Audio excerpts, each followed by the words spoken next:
Offer someone a bonus today, or a bigger bonus a year from now, and most people grab the smaller amount immediately. That reaction looks like impatience. It isn't. It's a well-documented pattern in behavioral economics called present bias, or hyperbolic discounting, and it explains more about workplace dysfunction than almost any other single concept in management theory. Here's how researchers actually measured it. Ask someone to choose between $100 today or $110 next week. Most people take the $100 now, even though waiting 7 days would earn them a 10% return, a rate almost no bank account or investment vehicle can match. That looks like plain impatience, maybe even irrationality. But ask the same person a slightly different question. Would they rather have $100 in 52 weeks or $110 in 53 weeks? Now almost everyone waits the extra week. The dollar amounts are identical. The extra wait is identical, 7 days either way. The only thing that changed is where the choice sits on the calendar. When the reward is close, the smaller, sooner option wins. When the same choice is pushed out into the future, the larger, later option wins. Easily. That's the signature of hyperbolic discounting. The value we assign to a reward doesn't shrink smoothly and consistently the further away it sits. It collapses sharply for anything close to the present, then flattens out for anything far away. Economists sometimes describe this with a beta-delta model, a steep discount applied specifically to the very near term, layered on top of a much gentler, more consistent discount applied to everything beyond that. In plain terms, the gap between now and 1 week from now feels enormous. The gap between in 1 year and in 1 year and 1 week feels almost non-existent, even though it's mathematically the exact same 7 days. Why does distance change the math like this? Part of the answer is that immediate rewards recruit a different kind of processing than distant ones. Neuroeconomics research, most notably brain imaging work on intertemporal choice from the early 2000s, found that decisions involving an immediate payoff activate brain regions associated with emotion and reward more strongly than decisions involving only delayed payoffs, which instead engage regions tied to deliberate, analytical reasoning. Think of it as two systems in rough competition. One says, grab it now, it's real, and it's here. The other says, wait, do the math. The bigger number wins. When a reward is available today, the emotional, reward-sensitive system has something concrete to fire on. When every option is months or years away, that system has nothing immediate to grab onto. So the calm, calculating system runs the show almost by default.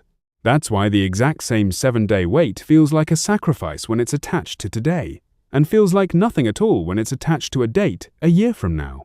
Nothing about the actual time value changed. What changed is which part of the decision-making apparatus got to vote. It's worth sitting with why this matters specifically for the person running a team, not just the person avoiding the training session. Every manager operates under the same wiring as everyone they manage. A manager choosing which fires to fight this week versus which slow, compounding investments to fund is running through the identical discounting curve as the sales rep or the engineer. That's part of why present bias is so persistent inside organizations. It isn't only an employee behavior problem sitting downstream of management. It's baked into how the manager sets priorities, staffs projects, and builds the incentive structure in the first place. If leadership itself keeps rewarding whatever produces a visible result this quarter, the whole system trains everyone underneath it to do the same, and the bias compounds instead of getting corrected anywhere along the chain. This connects to a broader idea in behavioral economics and psychology, that people run on two loosely competing modes of thinking, one fast, automatic, and emotionally reactive, the other slow, deliberate, and effortful. Immediate rewards are exactly the kind of stimulus the fast mode responds to. A distant, abstract payoff a year out barely registers with the fast mode at all, because there's nothing concrete to react to yet. So, distant rewards get processed almost entirely by the slow, deliberate mode, which is accurate but weak. It can calculate that the bigger, later reward is objectively better. It just doesn't have nearly as strong a pull on behavior in the moment as the fast mode does when something immediate is sitting right in front of you. That mismatch, a weak but accurate signal competing against a loud but short-sighted one, is the entire mechanism behind hyperbolic discounting, and it's also why simply knowing about this bias rarely changes anyone's behavior on its own. Knowing doesn't rewire which system gets to vote first. None of this is really about willpower, or values, or how much someone claims to care about the future of the business. It's about which options are structurally loud enough to compete for attention on any given day. $100 sitting on the table today doesn't need anyone's willpower to be noticed. A 10% gain sitting a week away does. The same asymmetry sits underneath almost every trade-off a manager watches their team make, and understanding the mechanism is what turns it from a mystery about motivation into something you can actually redesign around. This bias doesn't stay confined to lab experiments with cash. It quietly runs underneath a huge share of workplace decision-making, all day, every day. Employees consistently prioritize tasks that generate visible, immediate praise over tasks that build long-term value but pay off slowly. Documentation, mentoring a junior colleague, improving a broken process. None of these produce applause this afternoon. All of them compound in value over months or years. So they lose, again and again, to whatever produces a visible win today. A sales rep will chase this month's commission over cultivating a client relationship that would generate 5 times the revenue spread across the next 3 years because this month's number is close enough to feel real, and 3 years from now isn't. An engineering team will ship a fast, ugly patch that makes today's problem disappear, while the technical debt it creates quietly accumulates for whoever inherits the codebase later. In every one of these cases, the employee isn't stupid, and they aren't being deliberately short-sighted. They're responding to the exact same distortion that made someone grab $100 today instead of waiting a week for $10 more. The immediate option is simply louder, structurally, every time. Take professional development as another example. Almost every organization claims to value training, upskilling, learning new tools, and new skills. Almost every employee, when actually offered training time, finds a reason to push it to next quarter. It isn't that they don't believe training matters, it's that the payoff from a few hours of training this week is diffuse, and it won't show up for months, while the inbox sitting untouched during those few hours is loud, specific, and due today. The near-term cost feels enormous. The long-term benefit barely registers because it sits on the flat part of the discounting curve, way out past the steep drop-off near the present. So training gets deprioritized quarter after quarter, not because anyone decided it wasn't worth it, but because nobody ever compares it to today's inbox on equal footing. It's the same underlying miscalculation, just wearing a different outfit. Preventive maintenance runs into the identical trap in almost every operational function, from IT infrastructure to manufacturing equipment to internal business processes. Firefighting is visible. Someone puts out today's fire, and everyone sees it happen, and there's a hero moment attached to it. Prevention, by contrast, is invisible by design, because its entire success condition is that nothing happens. Nobody throws a parade for the outage that never occurred, because nobody can prove it would have occurred at all. So maintenance budgets get raided first whenever resources are tight, and firefighting gets funded and celebrated instead, even though a well-run maintenance program is almost always cheaper, over time, than the fires it would have prevented. The organization isn't choosing chaos on purpose. It's discounting a distant, uncertain saving against an immediate, certain cost, exactly the way hyperbolic discounting predicts it would. But here's the part nobody expects.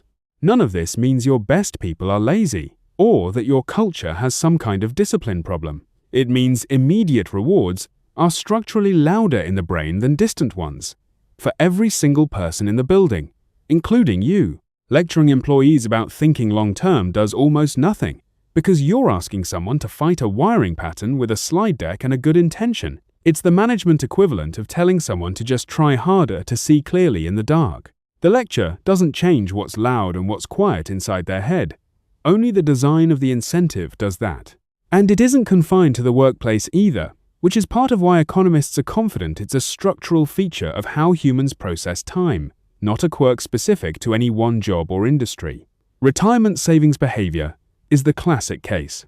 Even when an employer offers to match retirement contributions, effectively handing over free money simply for participating, a meaningful share of eligible employees still under-contribute or delay enrolling altogether. The benefit sits decades away. The cost of contributing sits in this month's paycheck, right now, where it's easy to feel and hard to ignore. Behavioral economists Richard Thaler and Shlomo Benartzi built an entire, now widely adopted intervention around exactly this problem, a program called Save More Tomorrow, which asks employees to commit today to increasing their contribution rate only when they receive a future raise. So the cost of saving more never has to be felt in the present at all. It's the same present bias problem, solved with the same underlying fix, that works inside a company. Move the cost, or the reward, closer to now, because the human brain won't reliably plan around something that lives comfortably out on the flat part of the curve. Quarterly and annual performance review cycles often make the problem worse instead of better, even when they're specifically designed to reward long-term contribution. If mentoring a junior colleague, writing documentation, or paying down technical debt only shows up as a line in a review that happens once or twice a year, that contribution is, once again, sitting way out on the flat part of the curve. It competes against every single daily and weekly win that gets noticed immediately. In a stand-up, in a chat message, in a quick thank you from a manager. The annual review isn't wrong to reward long-term contribution. It's just too infrequent and too distant to actually shape behavior the other 360 days of the year. The reward exists. It's simply scheduled at the wrong distance to compete. And this is where I'd push back on how most companies actually respond to this problem. They add more long-term incentives, bigger bonuses, further out, bigger equity grants, longer vesting schedules, when the research actually points the opposite direction. Stacking more weight onto the distant, flat part of the curve doesn't fix present bias at all. It just builds a taller pile of reward that keeps losing every single day to whatever is loud and close and due this afternoon. The actual fix is to redesign the incentive so the long-term payoff feels close, instead of trying to convince people to care more about something far away that they structurally can't feel yet. Break the yearly goal into monthly, visible milestones. Say a team's real objective is a year-end revenue target. Don't let the only scoreboard be a number that resolves once, in December, 12 months from now. Build a monthly checkpoint tied to the leading behaviors that actually predict that outcome. Qualified discovery calls booked, renewal conversations started well ahead of the contract's expiration date, documentation pages actually shipped, mentoring sessions actually held and logged. Put a visible marker against each of those, every single month, and celebrate hitting them with roughly the same energy you'd bring to celebrating a big sale closing.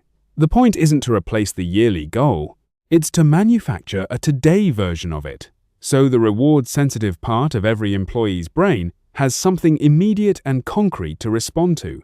Instead of ceding the field entirely to whatever else happens to be due this afternoon, reward the leading behavior now. Don't wait to reward only the lagging outcome a year later, because by the time that outcome finally resolves, it was never competing on fair terms against this week's more immediate pulls in the first place. A monthly milestone doesn't replace the annual number. It just gives people something today's brain can actually act on, 12 separate times a year instead of once. Consider how this same fix applies to the technical debt problem from earlier. Instead of only tracking whether a feature shipped on time this sprint, a team can track a separate, visible number every single month. How much technical debt got paid down versus how much got added. Put it on the same dashboard as the feature velocity number, updated with the same monthly cadence, and reviewed in the same meeting. Suddenly, the slow building, invisible cost of the quick fix has a visible, monthly counterpart competing for attention on equal footing, instead of losing by default to whatever ships fastest. The underlying goal, a healthy codebase a year from now, hasn't changed. What changed is that the team now gets 12 chances a year to see progress toward it, instead of one distant, abstract hope that it'll somehow work out. The same logic applies to training and mentoring. Instead of leaving professional development as a vague annual goal that everyone nods at and nobody schedules, track a simple monthly number. Training hours logged or mentoring sessions actually held, displayed alongside the team's regular operational metrics. It sounds almost too simple to matter, But the entire mechanism behind present bias is that distant rewards need to be pulled closer to compete at all, and a monthly number pulls a yearly aspiration close enough to actually register. None of this requires new budget or new headcount.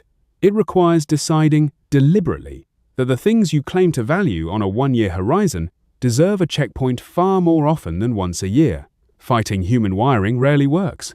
Redesigning around it does. If you manage people, stop asking why your team won't prioritize the long game on their own, and start asking whether you've made the long game visible enough to compete with today. Break big, distant goals into monthly proof points employees can see and feel. Reward the behavior that predicts success, not just the outcome that eventually confirms it months or years later. None of it requires bigger budgets or grander bonus structures, just a shorter distance between the effort and the proof that the effort mattered. Do that consistently, and present bias stops being a management problem you're fighting and starts being a lever you're using on purpose.